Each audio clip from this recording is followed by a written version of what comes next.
Good morning. The world is waking up surprised because oil has not gone through the roof. So I'm going to give you my opinion as to why that might be happening. Also, default rates. I forgot to update you on default rates. And I'm going to revisit an old conspiracy theory, just as a reminder of how the world can work. But first, if you like my content, please like, follow, and share. And if you or someone you know would like to work with me, the link is in the bio. Let me start with the default rates. This came out a couple weeks ago at the end of May. It's the update on default rates as of the end of March. I like to show the numbers because when this gets publicized, the news outlets like to talk about the percentage difference or where this is relative to where we've been the last few years. They never actually talk about the real number. Default rates are at their highest levels in years.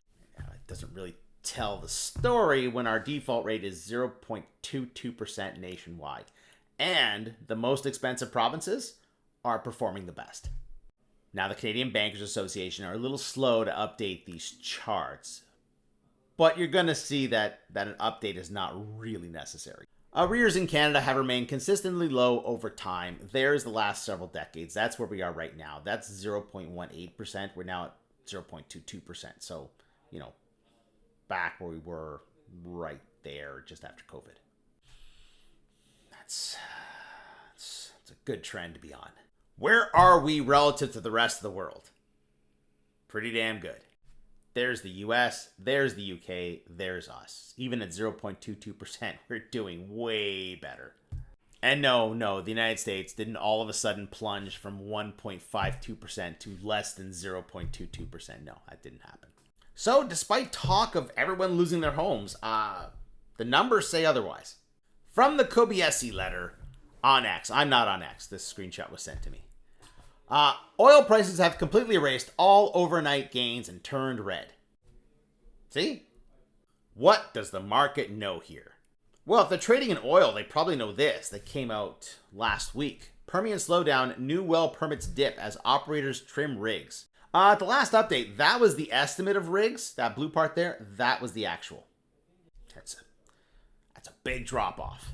That's quite unexpected. So given that there's a production quota increase from OPEC, given that there's been, obviously a lack of demand in oil, according to this, it doesn't really matter what's happening in the Middle East at the moment because everyone else is going to be able to pick up the slack.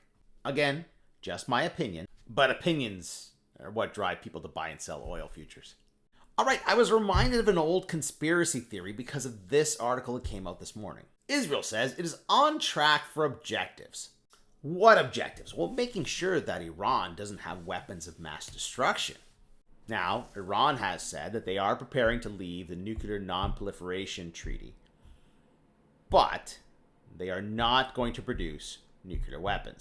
See, right there. But Tehran remains opposed to developing weapons of mass destruction. Weapons of mass destruction, you say? Where did I hear that before? Oh, right. The last Iraq War. Following a failed attempt to appeal to the United Nations for a mandate to invade Iraq, the United States, along with forces from Australia, Denmark, Netherlands, Poland, and Great Britain, launched Operation Iraqi Freedom. March 19th, 2003. Hang on to that date. See, because some people are very skeptical of what happened in Iraq. That whole search for weapons of mass destruction wasn't really a failure of intel, because that was a big failure of intel. So some people have suggested that the real culprit here, the real weapon of mass destruction, was the euro.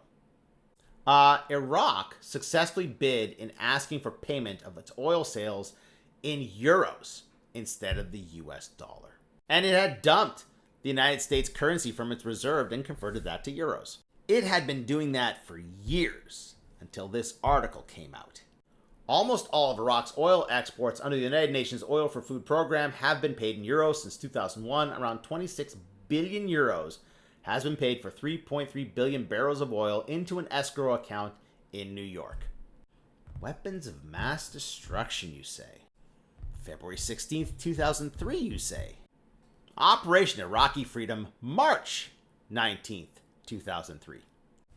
And in the meantime, it was reported that Iran was conducting a study to follow what Iraq did. All of OPEC could be using the euro by now. all of this wouldn't be measured in US dollars. It would be measured in euros. And if that was measured in euros, all of that will be measured in euros. Weapons of mass destruction indeed.